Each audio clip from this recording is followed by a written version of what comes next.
दोस्तों हमारी आज की वीडियो बहुत ज़्यादा इंटरेस्टिंग होने वाली है क्योंकि हमारा जो आज का टॉपिक है बहुत ज़्यादा कंट्रोवर्शियल है और आप टाइटल में देख के जान ही गए होंगे क्योंकि हम आज बात करने वाले हैं द ग्रेट इल्यूमिनाटी के बारे में। ये सोसाइटी काफ़ी ज़्यादा सीक्रेट थी। पर वीडियो शुरू करने से पहले मैं आपको बता दूं कि हमारा ये वीडियो दो पार्ट में आने वाला है। इसके पहले पार्ट में मैं आपको बताऊंगा इल्यूमिनाटी की पूरी हिस्ट्री और दूसरे पार्ट में आपको बताऊंगा कि मॉडर्न डेज में इल्यूमिनाटी कैसे सर्वाइव कर रही है और वो कैसे वर्ल्ड इकोनॉमी को एक बड़े स्केल पे अपने हाथ से कंट्रोल करती है। हमारी दूसरी वीडियो की लिंक आपको डिस्क्रिप्शन बॉक्स में या इन डिस्क्रिप्शन में मिल जाएगी और उसकी इन्फॉर्मेशन मैं आपके साथ जल्दी शेयर करूंगा। So without wasting any further time let's roll our intro.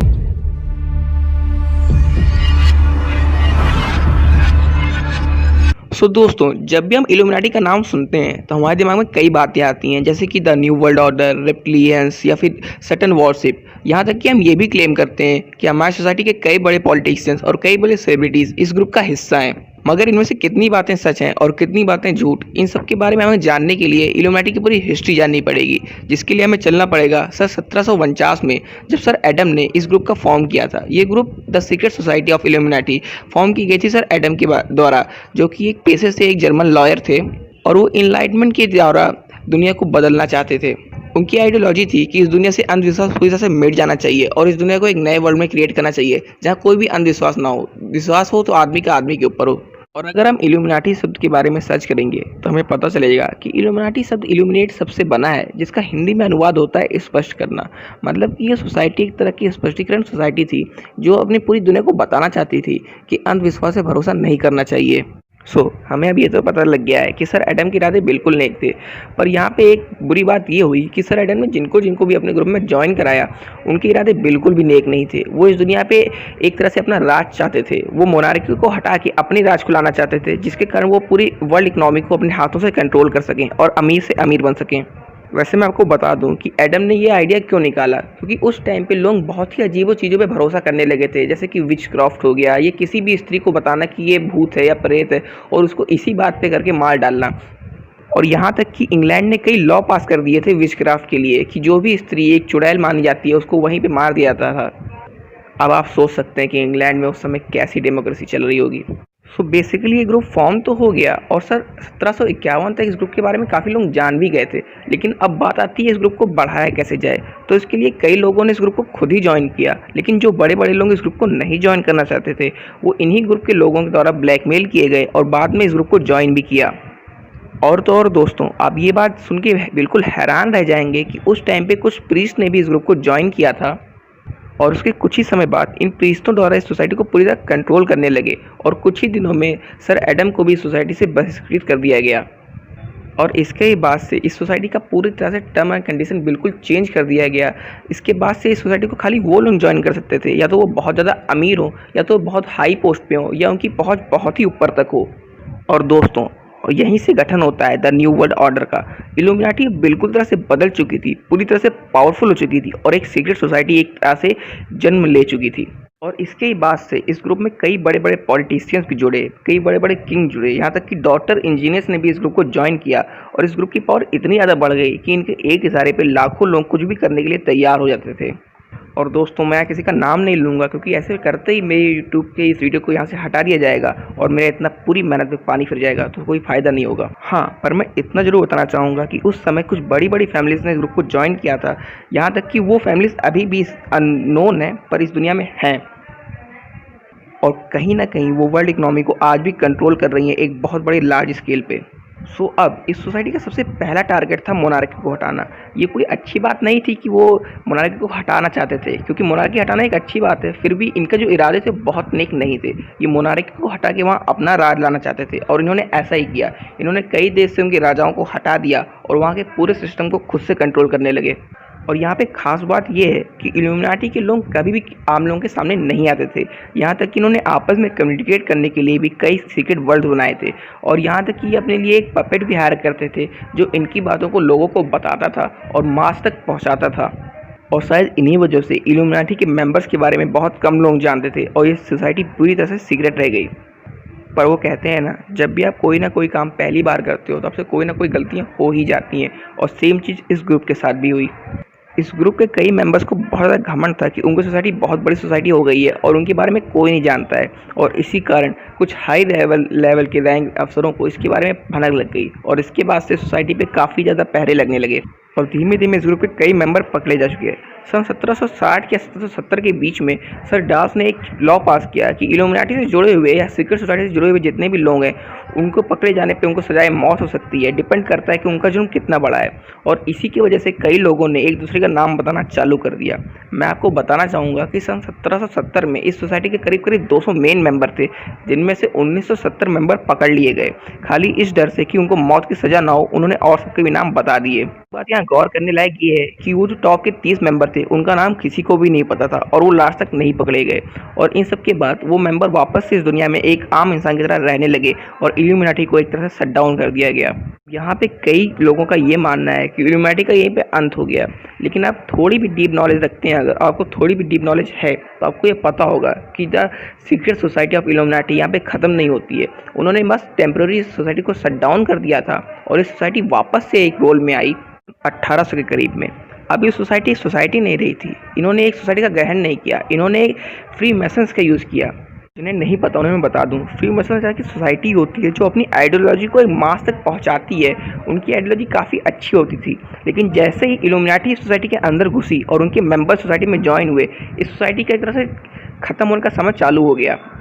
और यहीं से the secret society of illuminati के कई इलाइट्स मेंबर ने द फ्री मैसन सोसाइटी को पूरी तरह से कब्जा कर लिया। और यहीं से आपको बता दूं, यहीं से द एवर वॉचिंग आई वाली साइन, जो पिरामिड के ऊपर एक साइन होती है कि ये वही साइन है जो कि लोग कहते हैं कि इल्यूमिनाटी की साइन है, लेकिन मैं आपको बता दूं ये फ्री मैसन की साइन है जिसको बाद में इल्यूमिनाटी ने ओवरटेक कर लिया था। और मैं आपको यहाँ पे फन फैक्ट बताता हूँ, the secret society of free masons को फ्रेंचस्टाइन और एडम ने भी एक तरह से ज्वाइन किया था, जो कि उस टाइम के काफ़ी फेमस पॉलिटिशियंस और सेलिब्रिटीज़ में से एक थे। सो इससे हमें ये पता चलता है कि फ्री मैसन्स कोई बहुत बुरी सोसाइटी नहीं थी, वो एक अच्छी सोसाइटी थी। और शायद इसी वजह से आज भी हम डॉलर के नोट पे ये एवर वॉचिंग आई का साइन देख सकते हैं। सो अगली बार अगर कोई आपको बोले कि डॉलर के नोट पे इल्यूमिनाटी का साइन है, तो आप उसको समझा सकते हैं कि वो इल्यूमिनाटी का नहीं बल्कि फ्री मैसन्स का साइन है, जिसको इल्यूमिनाटी ने बाद में ओवरटेक कर लिया था, फिर भी वो फ्री मैसन्स के नाम से चलती थी। Anyways let's back to our video. और इसके बाद से इल्यूमिनाटी एक तरह से पूरी तरह से पावर में आ गई, और इसके बाद से उन्होंने अपने रिचुअल्स बनाए जिसकी वजह से वो बहुत ज़्यादा फेमस होने लगे। उन्होंने भगवान को छोड़ के डेविल की पूजा करना स्टार्ट कर दिया, क्योंकि वो चर्च के बिल्कुल खिलाफ थे, क्योंकि उनके सोसाइटी और चर्च के बीच हमेशा से कंट्राडिक्शन रहता था कि ये गलत हैं या ये गलत हैं। और यहीं से इल्यूमिनाटी ने कई साइन लॉन्च किए और कई पोस्टर लॉन्च किए जिन्होंने डेविल की पूजा करते हुए दिखाया। उनकी डेविल की पूजा करते हुए हम देख सकते हैं कि वहाँ पे 2 चांद रहते थे, बीच में डेविल रहता था with his full power and potential. और यहाँ से हम ये कह सकते हैं कि इल्यूमिनाटी ने बिल्कुल शैतान का रूप ले लिया था, और यह इन्होंने बिल्कुल ठान लिया था कि आज के बाद से वो भगवान की नहीं बल्कि डेविल की ही पूजा करेंगे। इन्होंने ये सब करने के लिए कई पिक्चरों को भी डेबिट किया, इससे लोगों में ये मैसेज जाए कि अगर वो शैतान की पूजा करते हैं तो उनको काफ़ी ज़्यादा प्रॉफिट होगा और वो बिल्कुल भी नुकसान में नहीं जाएंगे। और मैं आपको बता दूं, इस बार सीक्रेट सोसाइटी ऑफ इल्यूमिनाटी बिल्कुल सीक्रेटली काम कर रही थी, यहाँ तक कि किसी भी को ये भनक भी नहीं चली कि इल्यूमिनाटी वापस से पावर में आ चुकी है। और मैं आपको बता दूं, यहाँ पे एक इतनी ज़्यादा पावर में आ चुकी थी कि उसने वर्ल्ड इकोनॉमी को एक काफ़ी बड़े स्केल में अपनी तरफ से कंट्रोल करना शुरू भी कर दिया था। और इन्हीं दिनों कंट्री के बीच में ट्रेड काफ़ी ज़्यादा बढ़ने लगे थे और लोगों के बीच में स्टॉक मार्केट का कॉन्सेप्ट भी आ गया था। अब इल्यूमिनाटी इसी बात का फ़ायदा उठाना चाहती थी कि कैसे वो इस सबसे मैक्सिमम प्रॉफिट गेन कर सके। मैं आपको बता दूं, इल्यूमिनाटी की इलाइट मेंबर इस पूरे स्टॉक मार्केट को कंट्रोल करते थे, जिससे उन्हें बहुत ज़्यादा प्रॉफिट होता था। यहाँ तक कि अगर 2 देशों के बीच में मार भी हो रही है, वॉर भी हो रही है, तब भी सबसे ज़्यादा प्रॉफिट यहाँ पे इल्यूमिनाटी के मेंबर को होता था, क्योंकि उन्हें ये बातें सबसे पहले पता चलती थी। और इन दोनों देशों को वो आर्म्स सप्लाई करते थे, आर्म मतलब हथियार जैसे गन्स, आर्मर, ईटीसी, जिससे कि उन्हें पूरी तरह से बहुत ज़्यादा प्रॉफिट होता था। इसलिए वो हमेशा 2 देशों को आपस में लड़ाया करते थे।